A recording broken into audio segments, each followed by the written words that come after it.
Hello friends. India's unemployment rate in February is increased by a 6-month high rate of 8.1%, which is higher comparing to last year February. Last year it was around 7.76%. It has been reported by CMI, Center for Monitoring Indian Economy. And India's fast-moving consumer goods sector in the industry, that is the commodities which are sold in high volumes like biscuit, soap and all those things. That sector has seen a growth of 9.6% in the third quarter. This growth is not because of increase in sales, overall volume of sales. It is only due to the inflation, that is due to the price hike. It has seen a growth of 9.6%. Overall volume wise, if you see, there is a degrowth, there is a contraction in the sector, and there is a 2.6% degrowth, contraction in the sector. In the rural areas, the degrowth was around 4.8%. It is according to Nielsen report. And in urban areas, it is around 0.8% contraction is seen in FMCG sector. And there is it also showed that because of the increase in price, inflationary situation, many MSMEs are not able to sustain and have been closed down. Around the small enterprises which have a turnover of less than 100 crores, 13% of which are closed down because of this inflationary situation. And the credit growth to the MSME sector in January 2022 is estimated to be 4.8% according to RBI, which is less comparing to last year. Last year it was around 6.8%. In budget, our finance minister announced that she is going to implement a RAMP program for modernizing MSMEs. RAMP means rising and accelerating MSME performance with a 6,000 crore allocation, that is for a period of 2022 to 26. In partnership with the World Bank. World Bank is going to contribute around 3,750 crores. We don't know how far they are going to implement it. Let's see. Let's wait and see. And CRISIL rating agency recently reported that the increased capex increase as promised and priced by the government is only nominal, it says, because 35 the government says that it has given a 35.4% capex push, but the overall amount is more or less the same comparing to last year, it says. Why? Because it's the part of the capital spending which has been done by public sector enterprises previously has been taken into this capital expenditure. So it is that is how it increased to 35.4%, it shows. And it also says that there is a deficit, there is a weak consumer sentiment, and there is a deficit in demand there is a deficit in private investment.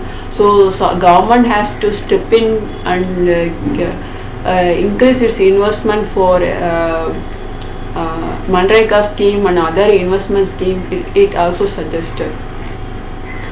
And the LIC IPO is postponed. The finance minister announced recently. So listing is going to be postponed. So because of the government is become cautious and started to keenly monitor the daily revenue receipts and tax collection, all those things. That means it might reduce its overall spending because of this, it has to meet its fiscal deficit target. So in January, government's tax revenue has been reduced by 4.4%. This is led by a 24% decline in excise duty revenue, and also a 36% decline in customs duty collections. So why? Because government in November announced that it is going to cut 5 rupees excise duty on petrol and 10 rupees excise duty on diesel. Because of that, there is a revenue has become less, it says. And also the palm excise duty for palm oil was before 17.5%, and it has been reduced to 12.5%. So because of that, the revenue has been come down, some report says. But its non-tax revenue is higher comparing to last year. And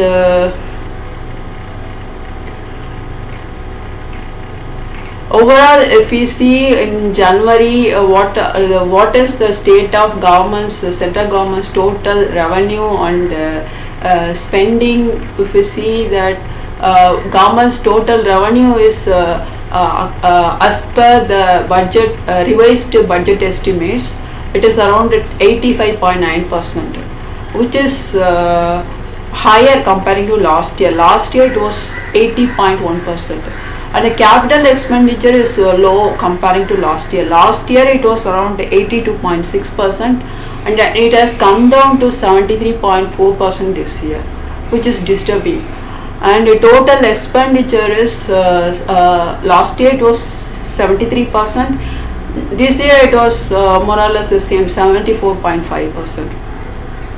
Ministry of Statistics has released the data for industrial growth. So the index of industrial production has increased only by 0.4% for December. So, and the manufacturing sector seen a decline of 0.1%.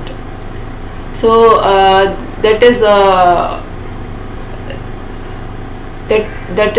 I mean it is maybe it is because of the third wave has impacted the manufacturing sector. So the manufacturing sector is not it has not reached the pre-COVID level. It was heavily affected. And for January's industrial growth, the data has been released by Department of Industry, Department for the Promotion of Industry and Internal Trade, and it showed a growth of 3.7%, which is also less. And the Ministry of Statistics, National Statistical Office released the second advanced GDP estimate and national income estimates. In January, it released the first advance estimates.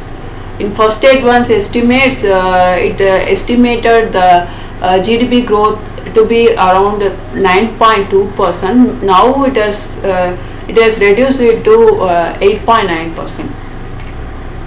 And private final consumption expenditure as a percentage of GDP has come down this year compared to last year. And also government final consumption expenditure, and there is also come down, so less comparing to last year. And gross fixed capital formation as a percent of GDP is a little higher comparing to last year. That is, it is from 30.5% last year, it has increased to 32%. And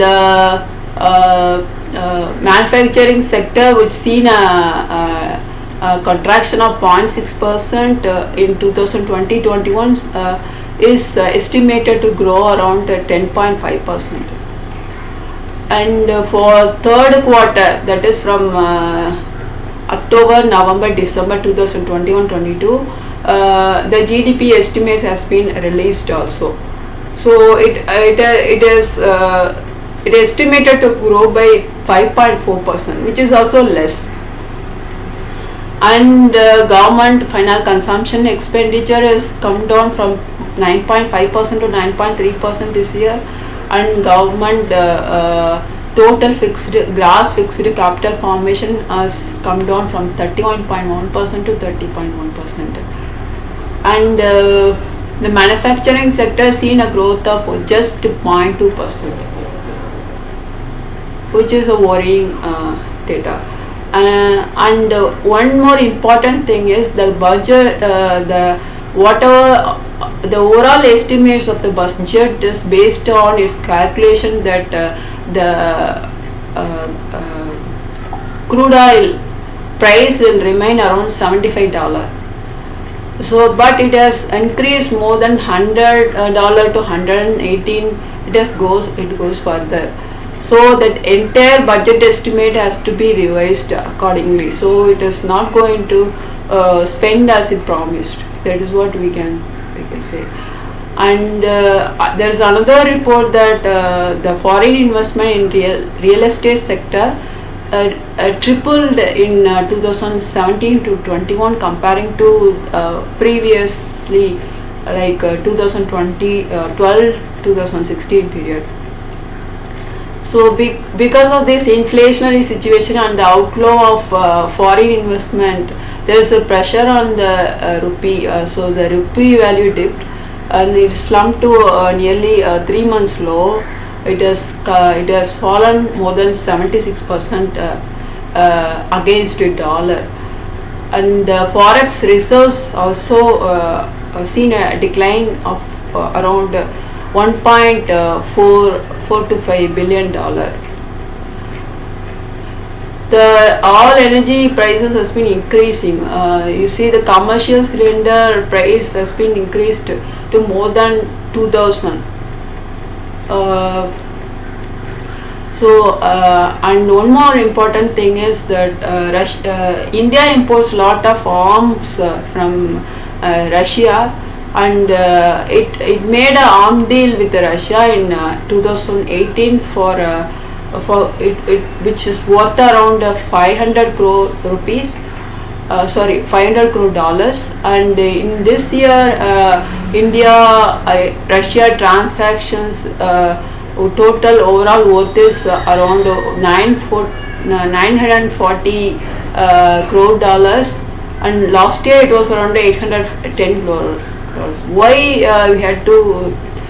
There is a pressure on the India from US to cancel its arm deals with Russia.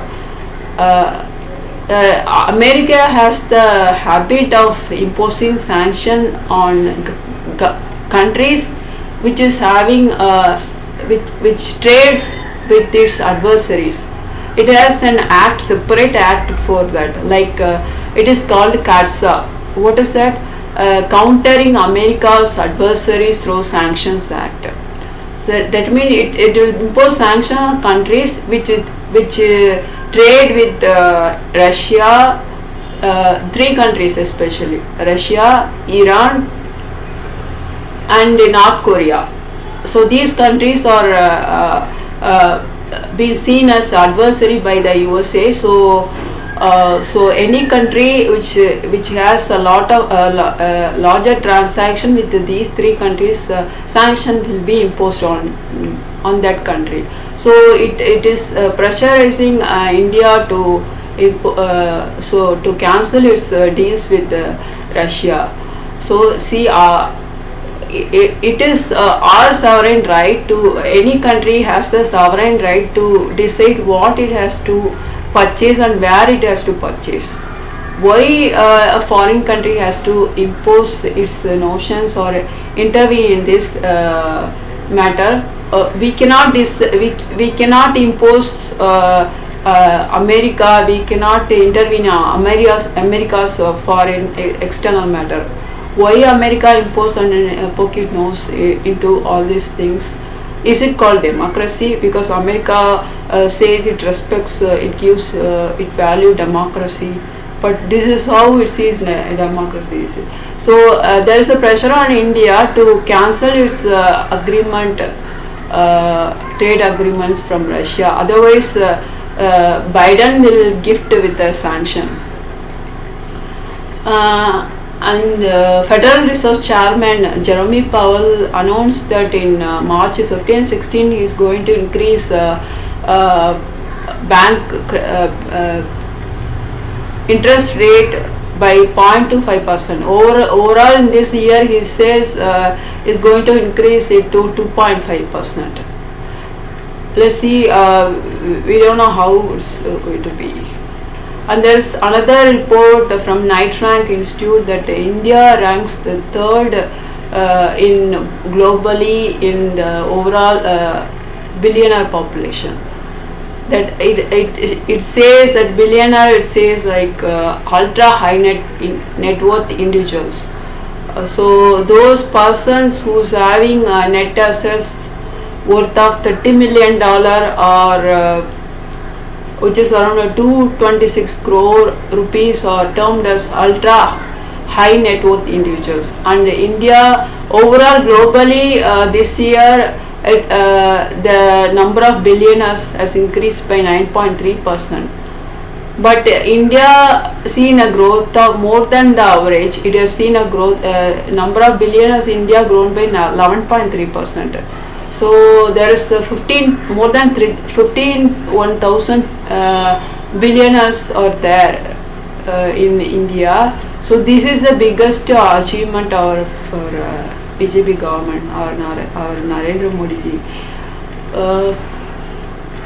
And these people also invested to a large extent in bitcoins, and they invested around 18% in bitcoins. So I see you all in the next video. Thank you so much for watching.